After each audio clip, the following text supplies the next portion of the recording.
os maltrataram e mataram. O rei ficou irado e, enviando as suas tropas, exterminou aqueles assassinos e lhes incendiou a cidade.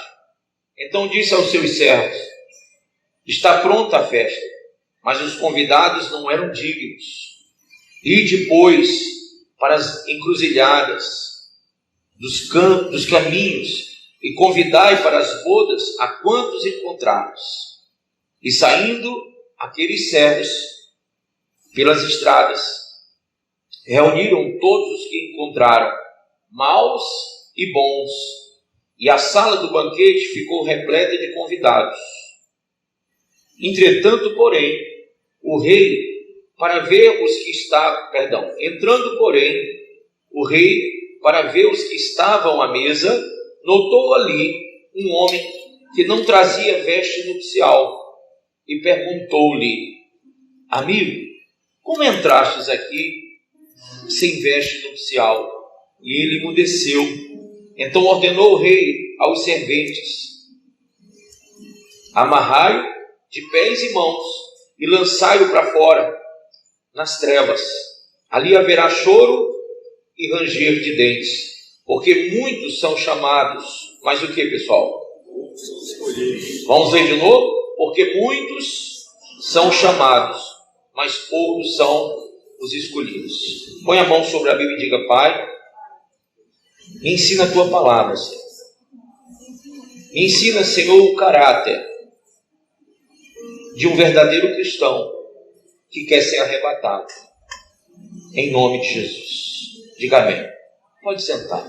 Eu posso chamar esse encontro entre o Senhor e aquele homem de um encontro pessoal. Uma visita pessoal. Porque a Bíblia diz que o rei veio ao local onde ele se encontrava. E quando lá chegou, à vista do rei, aquele homem chamou a atenção, porque havia nele uma característica que o rei não encontrou em nenhum dos outros. E olha que o chamado, quando ele o fez, em primeira mão, veja lá no versículo de número 3. Então enviou os seus servos a chamar os convidados para as bodas, mas os primeiros convidados não quiseram vir. Então, no versículo seguinte, no 4, a Bíblia fala de uma segunda etapa. Enviou ainda outros servos com essa ordem: dizei aos convidados: eis que já preparei o meu banquete, os meus bois e cevados já foram abatidos, e tudo está pronto, vinde para as bodas. Mas dessa feita, irmãos, no verso 5 diz: eles, porém, diga comigo, eles, porém, não se importaram, e se foram, ou seja, ouviram o convite, a segunda oportunidade, mas não se importaram. Eu não sei se você compreende a gravidade disso, mas os primeiros não quiseram, de forma absoluta, disseram: não queremos.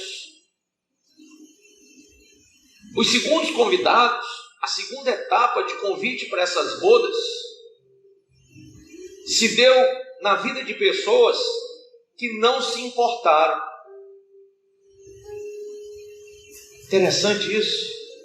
Quando você vai estudar sobre as 7 dispensações, que para alguns teólogos são 9 dispensações, a primeira dispensação se chama a dispensação da inocência.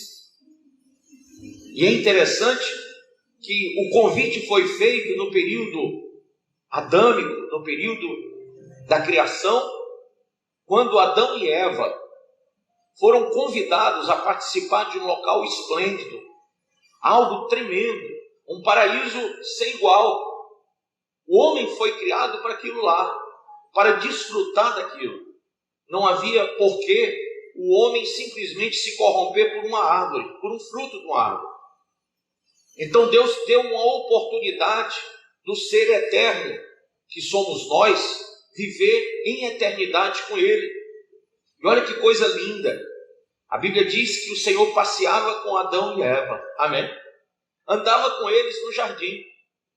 Porque aquele jardim era um jardim de inocência. Não havia pecado, não havia ali não havia mácula, mancha, não havia sujeira nenhuma, não havia imundície, não havia nenhum tipo de promiscuidade naquele lugar.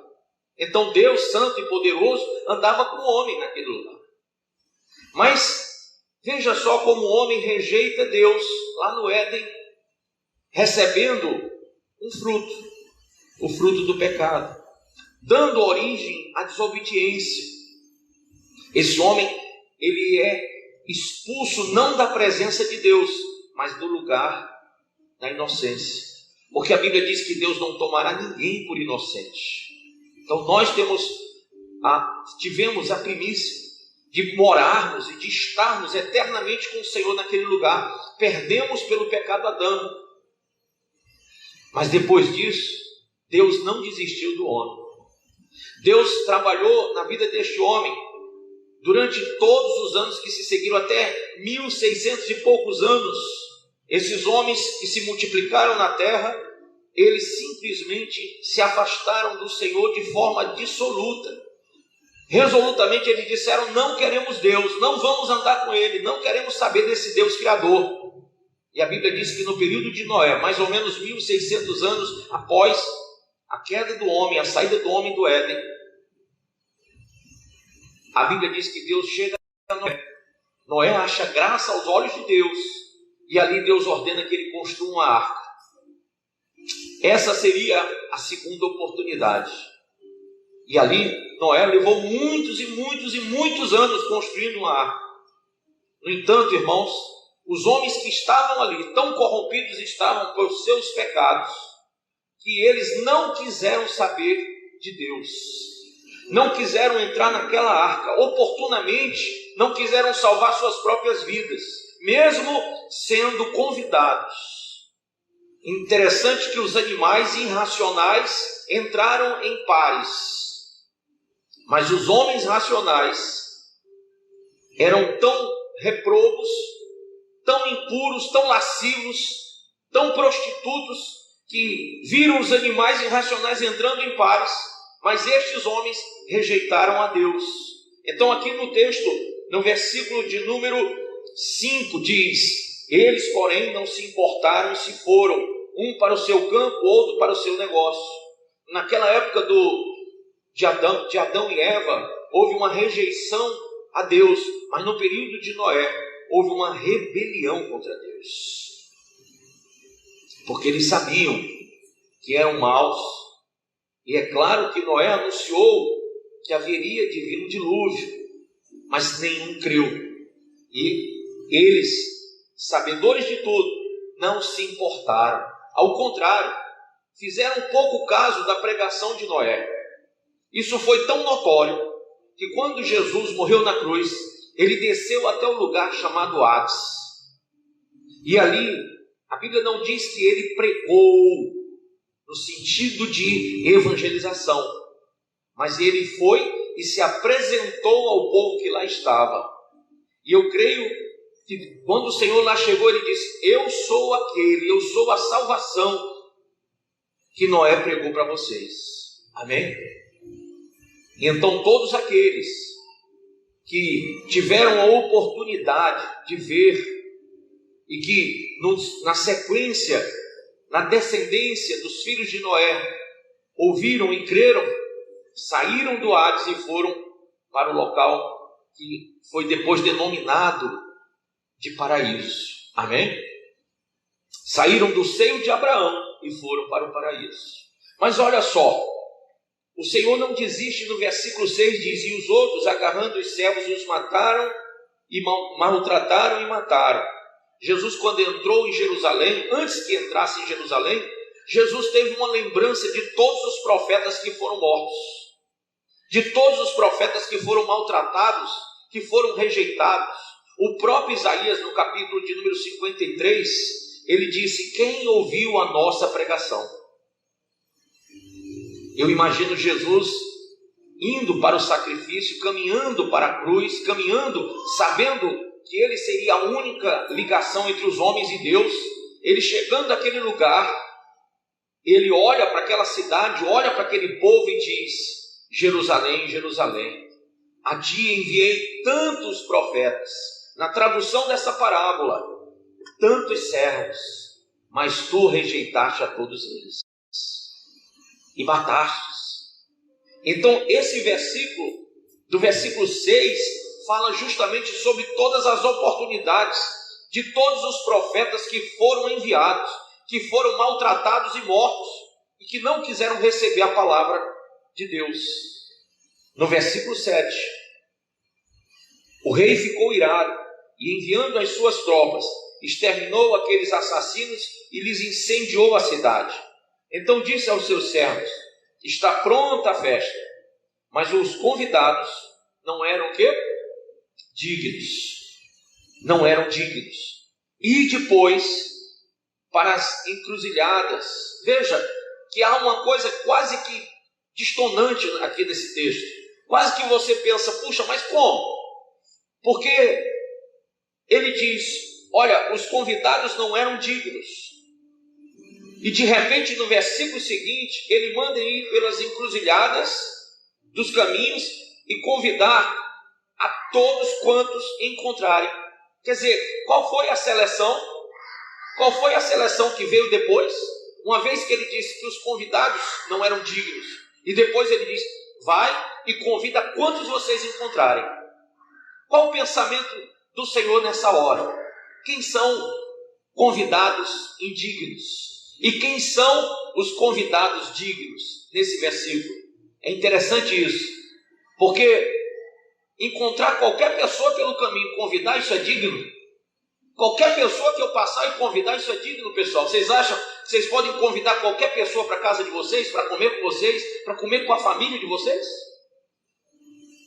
Mas veja a extensão da graça, a extensão do amor, a extensão do coração de Deus para salvar o homem que pecou, o homem que agiu em contraposição a Deus. Olha só, não havia dignidade na rejeição. Irmãos, não há, diga não há, nenhuma dignidade na rejeição. A rejeição a Deus, a palavra, ao Espírito Santo, a igreja, a obra de Deus, quando as pessoas rejeitam aquilo que Deus lhes oferece, porque tudo que vem de Deus é santo. Na carta de Tiago, no capítulo 1, a Bíblia diz que todo dom perfeito e toda dádiva desce do alto, do Pai das luzes. Amém? Então, toda a oferenda de Deus ao homem, todo oferecimento de Deus ao homem é perfeito, é santo, é puro. Então, qual é a indignidade do texto? É que aqueles homens foram convidados, mas se tornaram indignos porque rejeitaram. E aí você talvez diga assim, mas bispo, eu nunca rejeitei Deus. Eu nunca rejeitei o Espírito Santo. Eu nunca rejeitei o convite. Todas as vezes que alguém me convida para ir à igreja, eu vou com alegria. Eu nunca rejeitei essas coisas. Eu até sou uma pessoa religiosa. Mas, irmãos, a indignação de Deus era para com aquelas pessoas que, convidadas, elas não se dispunham a viver aquele convite, aquela obra que representava aquele convite. Então, ele olha para todos os que disseram eu não quero ir, e os outros que se tornaram indiferentes ao convite, e diz, eles não eram dignos. Mas agora, vocês vão encontrar pessoas no caminho de vocês, e vocês vão convidar todos quanto encontrarem, e vocês vão trazê-los para cá, porque a festa está pronta. O momento especial das bodas do Cordeiro já está tudo aprontado. E aqui no versículo 8, então disse aos seus servos, está pronta a festa, mas os convidados não eram dignos. E depois para as encruzilhadas dos caminhos, e convidai para as bodas a quanto encontrares. E saindo aqueles servos pelas estradas, reuniram todos os que encontraram. Veja, maus e o quê? Bons. Então, qual era a dignidade disso aqui? Irmãos, no critério de Deus, a salvação, o convite de Deus, não é para aqueles que se acham bons ou que sabem que são maus. É para todos aqueles que receberem. Glória a Deus. Amém? Então a Bíblia diz, todos os que receberem a Jesus, todos os que receberem a salvação, serão salvos. Serão livres da condenação do pecado. Seja bom ou seja mal. Seja o cara que matou, que roubou, que que adulterou, que prostituiu, seja aquele que não fez nada disso. Não importa o que você fez, seja bom, seja mal, o que importa é que o convite seja recebido. É que você encare o chamado. Deus está te chamando para que você saia das trevas para a luz, do desconhecimento de Deus, da escuridade do pecado, da promiscuidade do mundo, para receber o Salvador. E é só isso que vai dignificar você para a salvação. A aceitação total, completa, sem restrições, sem você condicionar nada. Simplesmente você ouviu o chamado e disse: Senhor, eu vou. Amém? Lembre-se, esse é o primeiro passo. Mas tem um segundo passo que o texto nos mostra. Veja aí. Bons e maus. E a sala do banquete ficou como? Repleta, cheia de convidados. Entretanto, porém, o rei, quando entrou para ver os que estavam à mesa, a Bíblia diz que ele entrou para ver. Você acha que quando você vem a Cristo, o Senhor não olha para você, não olha para a sua vida, não olha para o seu comportamento, não olha para os seus pensamentos? Nós temos um Deus que ele é onisciente. Ele vê todas as coisas. Então, quando você é convidado, e quando você vem à presença de Deus, quando você vem à casa de Deus, tenha certeza disso. Deus está olhando para você agora. Os olhos de Deus estão aqui. Aliás, uma das promessas que Deus fez, lá no livro de 2 Crônicas, no capítulo 7, é que os olhos dele estariam voltados para esse lugar. O lugar que leva o nome dele.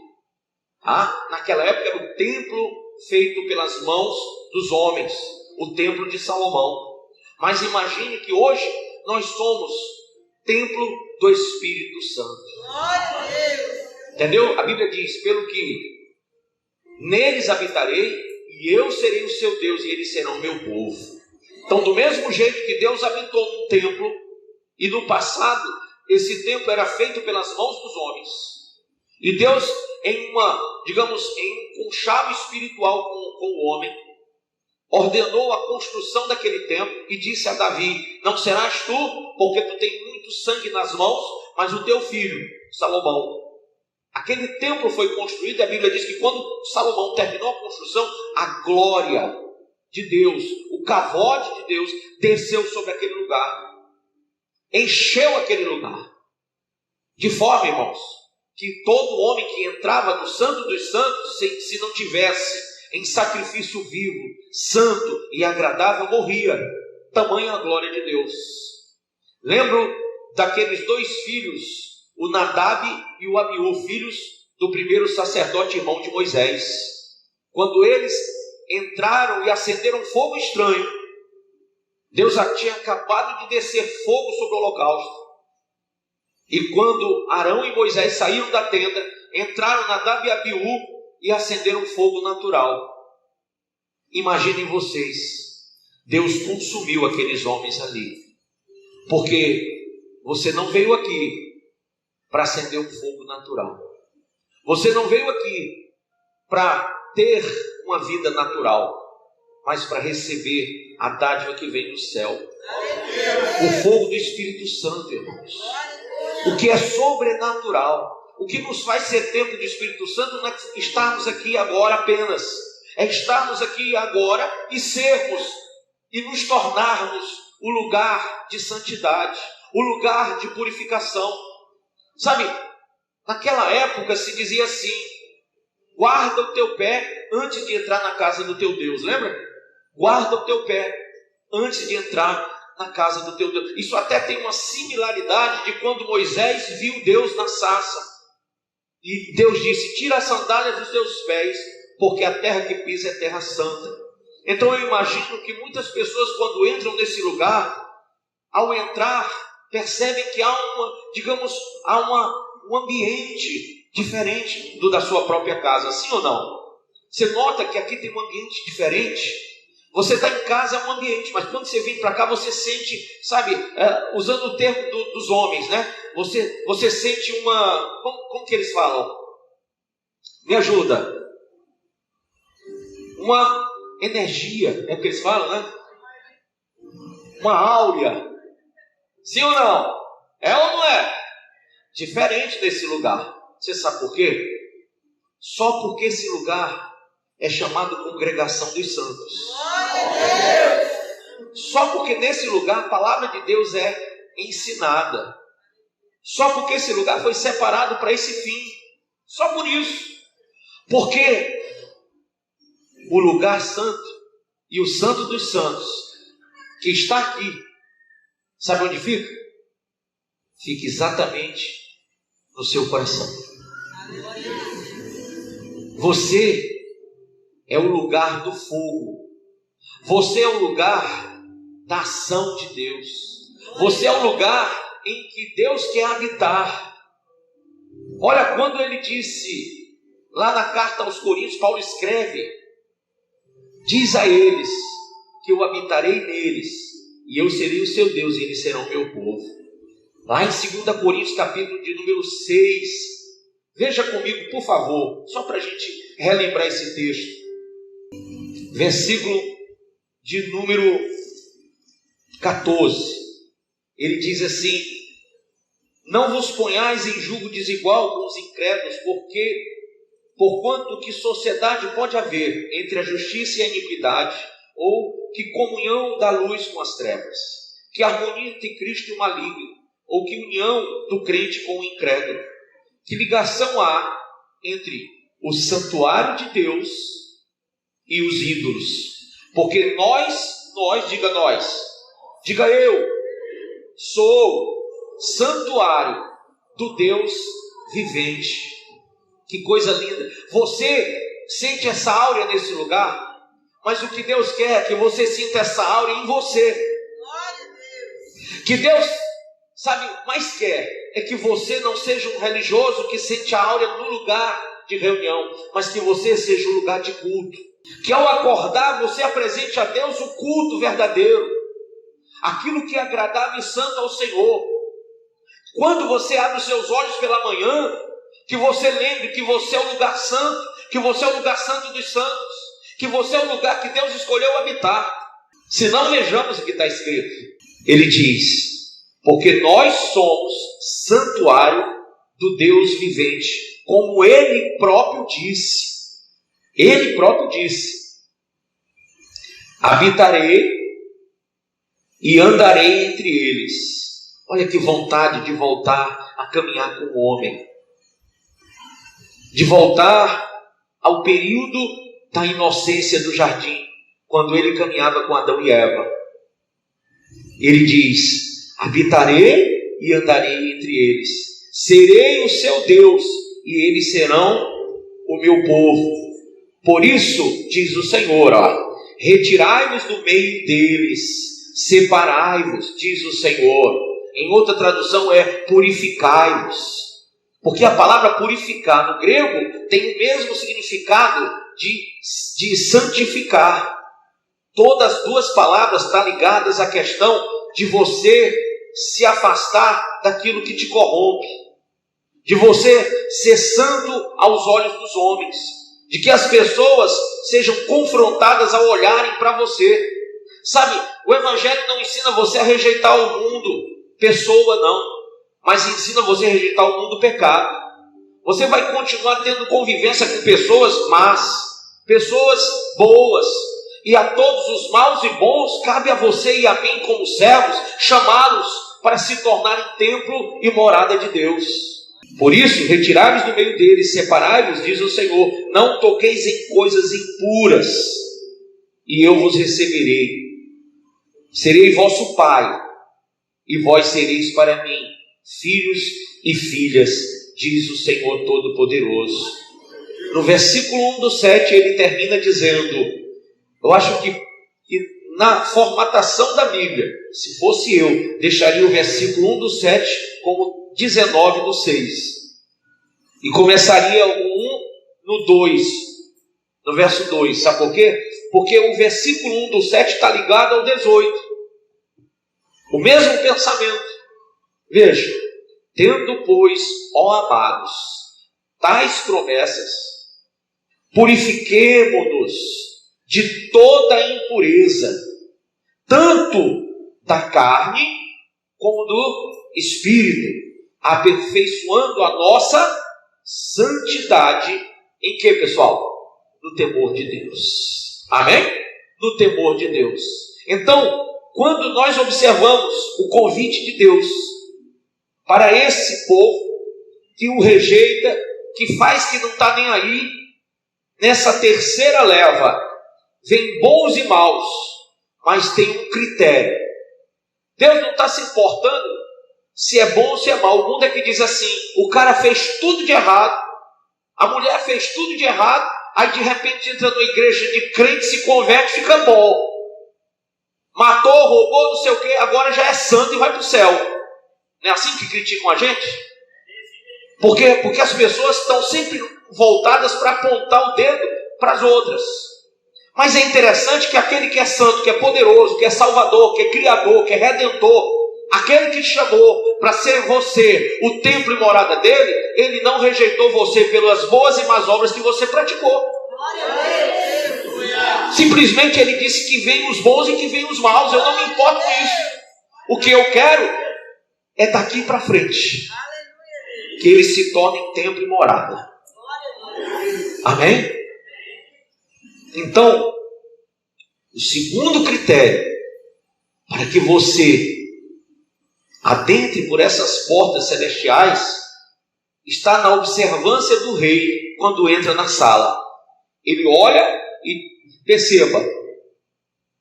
E saindo eles, servos, pelas estradas, reuniram todos os que entraram, bons e maus, e a sala do banquete ficou repleta de convidados.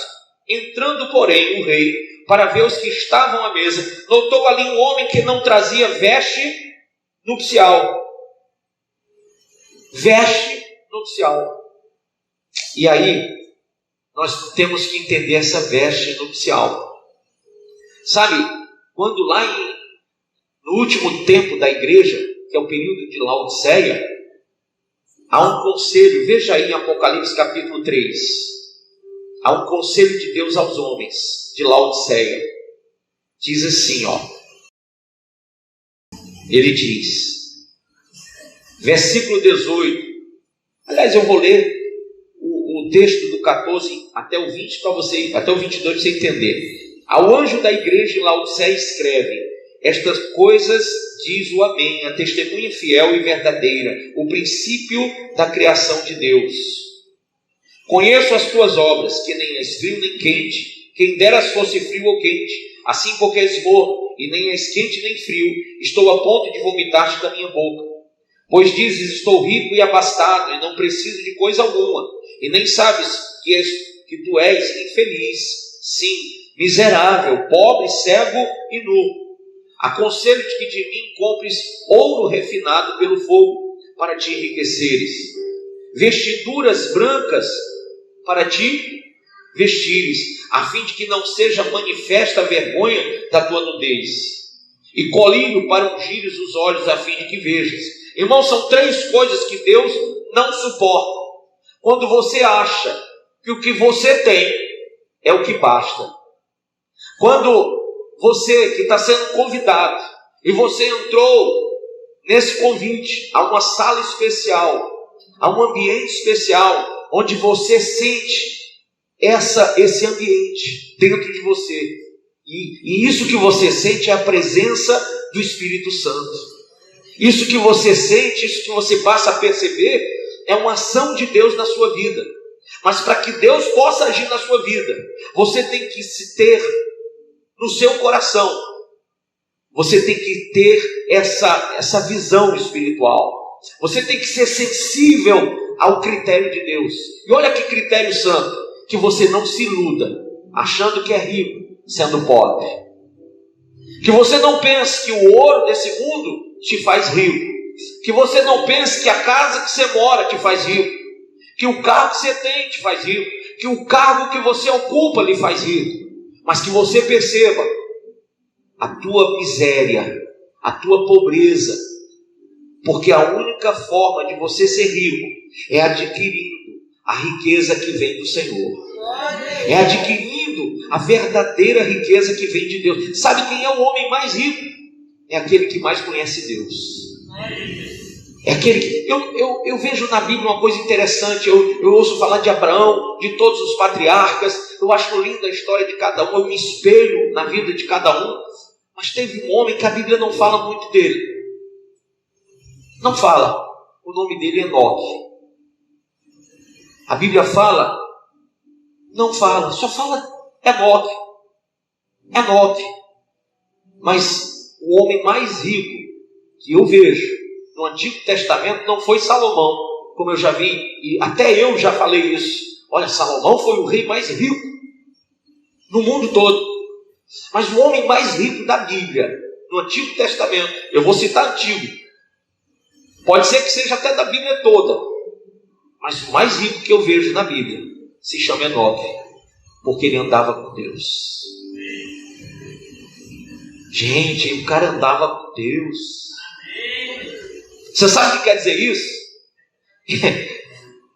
O que Adão perdeu, o que Eva perdeu, ele restituiu.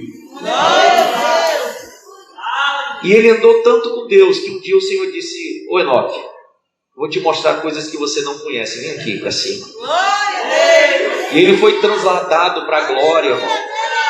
Esse cara não morreu, não conheceu a morte, o corpo dele não se desfez. Ele simplesmente andando com o Senhor, quando ele viu, ele já estava na glória.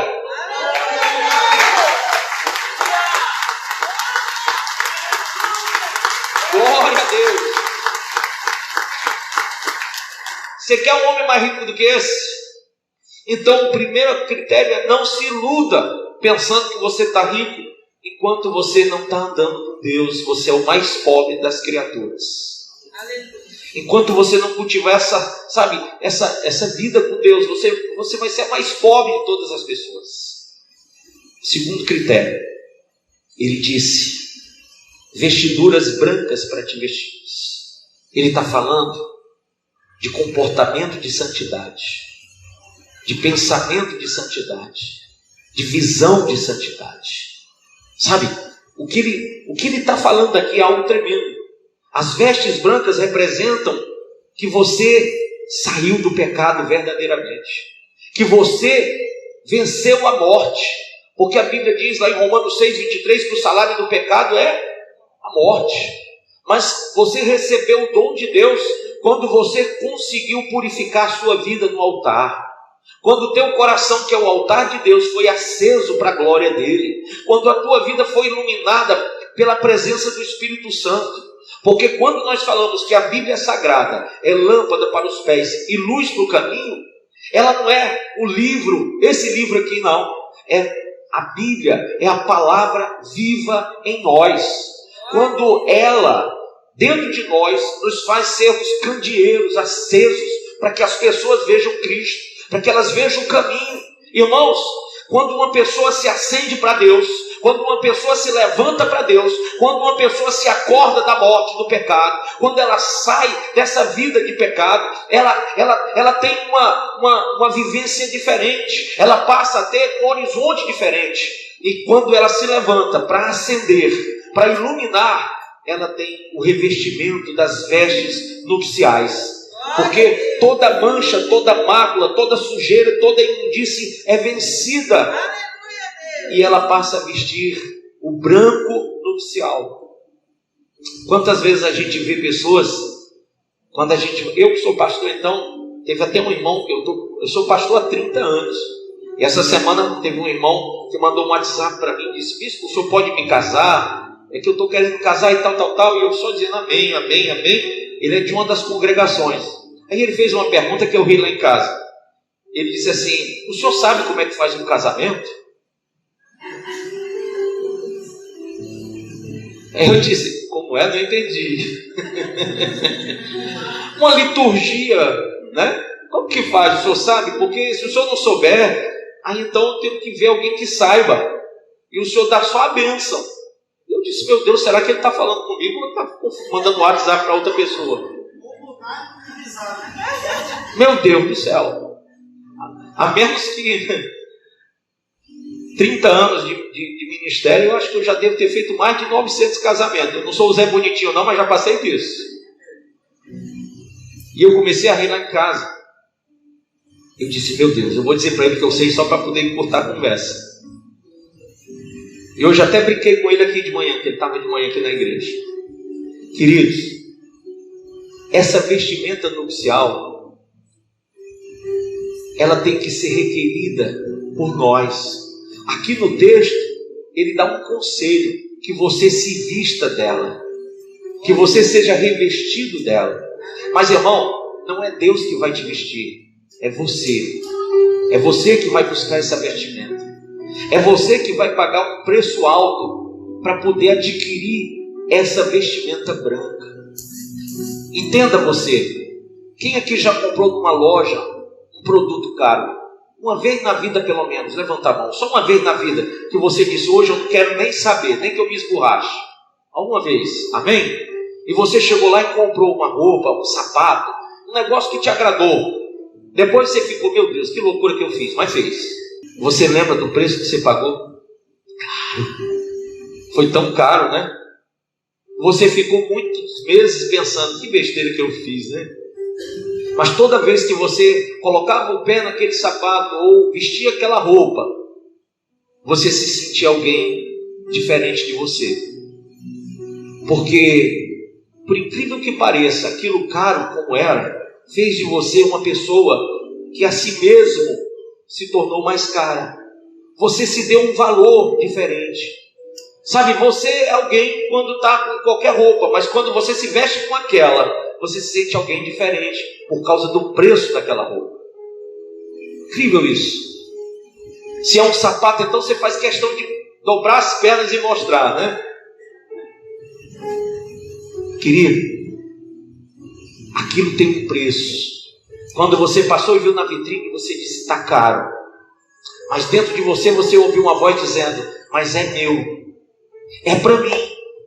É isso que eu quero. É isso que eu preciso dar valor para mim. Eu já dei tanto valor a todo mundo, mas está na hora de eu valorizar a mim. Então você entrou lá e de uma maneira absurdamente, sabe, inocente, você comprou, você pagou um preço alto. Você tacou o cartão de crédito lá e disse, agora vai. Você saiu de lá com aquela roupa na mão e com alegria no coração e pagou o preço dela. Agora, essa vestimenta aqui, ela tem um preço bem mais alto que aquele. E a Bíblia diz que há coisas que nós temos que comprar sem dinheiro. Há coisas que nós temos que comprar sem dinheiro. E essas coisas que temos que comprar sem dinheiro são mais caras do que aquilo que o dinheiro importa. Sabe, irmão, santidade é um preço a pagar. Pureza é um preço a pagar. Andar com Deus é um preço a pagar. Enoque não era qualquer um, era um homem que andou com Deus. O preço da vida daquele homem, de uma consciência elevada. O preço de ter uma vida de oração, como Daniel. De correr qualquer risco, como Sadraque, Mesaque e Abdnego. Mas não se dobrar a ninguém que não seja o Senhor.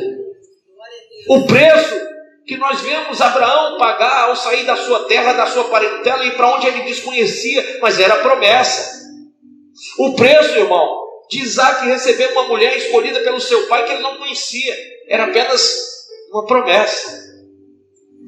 O preço de Jacó, que sai foragido e volta rico, mas ele disse, Senhor, se o Senhor me abençoar, eu darei o dízimo de tudo.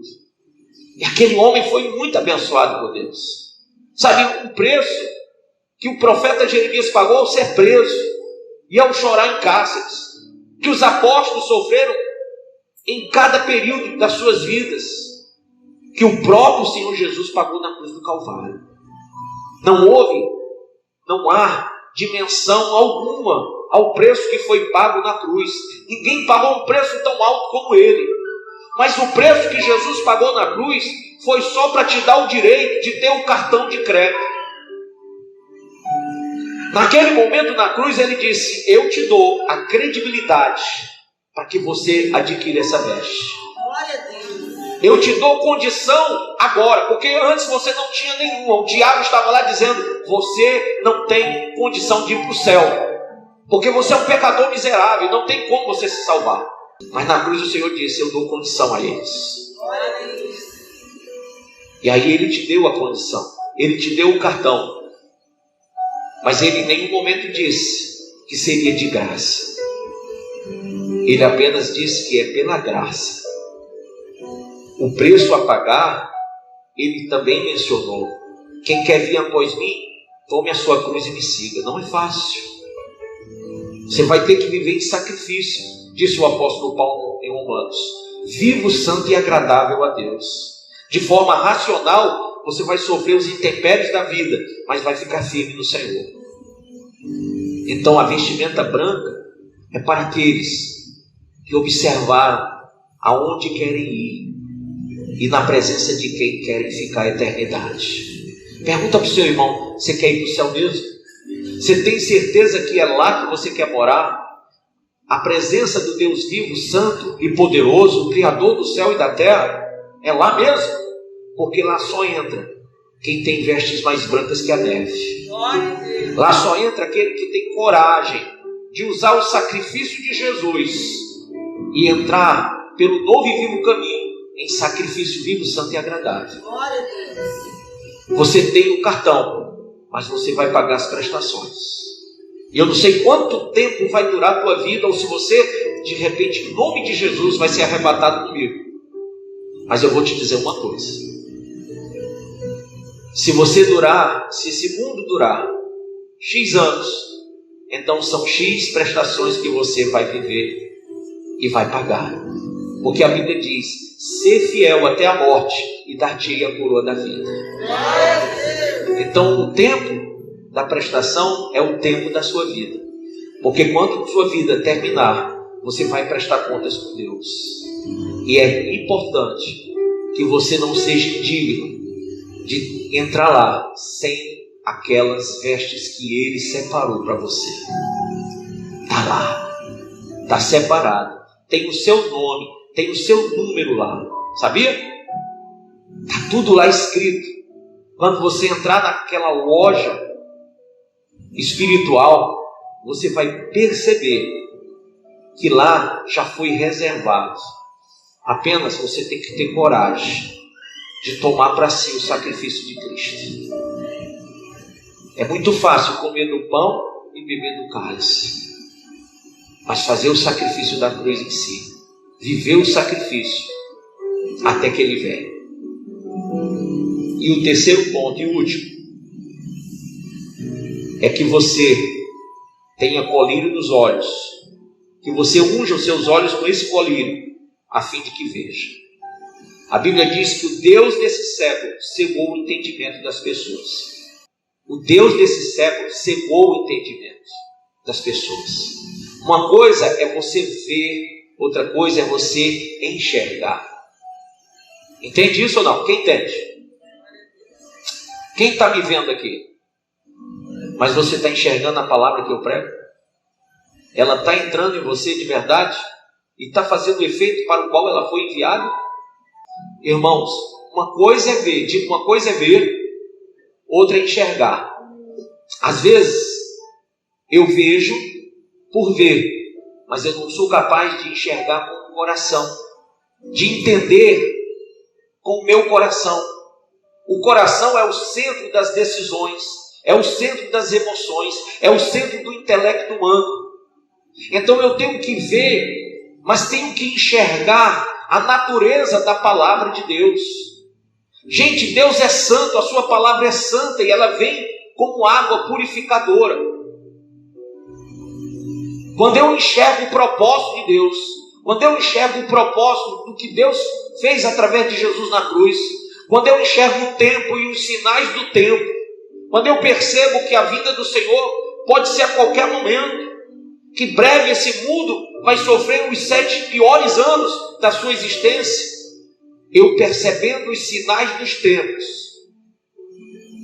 eu entro em um estágio de purificação, de autopurificação, cumprindo o que está escrito na Bíblia: quanto mais vede que o tempo se aproxima, purificai-vos e santificai-vos ao Senhor. Mas isso não acontece com quem vê. Você veio e está vendo, mas só vai acontecer com quem veio, vê, mas enxerga com o coração. A fim de que não seja manifesta a vergonha da tua nudez, as vestes servem para isso, o colírio para ungir os olhos, a fim de que vejas. E no versículo 19 ele diz: eu repreendo e disciplino a quantos amo, sê pois zeloso e arrepende-te. Amém? Arrepende-te. Então, irmãos, aquele homem foi visto pelo rei, foi enxergado pelo rei, porque o Senhor, ele não só te vê, ele te enxerga por dentro. Ele sabe o teu propósito de vida. Ele conhece o teu deitar e o teu levantar. A Bíblia diz que o salmista diz assim: Senhor, tu sabes quando me assento e quando me levanto. Tu conheces os meus pensamentos. Então, Deus sabe de todas as coisas. Ele enxerga você muito bem. Você pode até enganar as pessoas que estão ao teu redor, mas Deus é o único que consegue te enxergar mesmo. Até o que você não vê em você, Deus vê. Vamos lá. Queridos, apaga a luz aí para mim. O que é que você está vendo nessa primeira gravura? É um cachorro? Quem está vendo o cachorro? Está vendo? Eu estou vendo uma criança e um casal. Veja direito. A criança aqui embaixo, a mulher e o homem. Nessa daqui, você está vendo o quê? Hein? É um gato aqui embaixo? É um gato? Quem está vendo o gato? Olhe direito, você vai ver um casal. E em cima, você está vendo o quê? Um coelho? Se você enxergar, você vai ver outro casal. Mas sabe, à primeira vista, o que foi que você viu? O cachorro, o gato e o coelho. Quando você presta atenção, de fato, você vê a criança e o casal, e vê os casais das outras gravuras. Sim ou não? É ou não é? Então ver é uma coisa, enxergar é outra. Você pode ver a Bíblia, você pode ler, mas você só vai se converter quando você enxergar o que está nela. Quem entendeu isso, levanta a mão e diz amém. Cristão verdadeiro é o que enxerga, não é o que vê. É o que enxerga, o que está escrito. Se apresentar de forma digna diante de Deus, com as vestes, com o colírio, com o ouro que vem do Senhor. Amém? Fique de pé.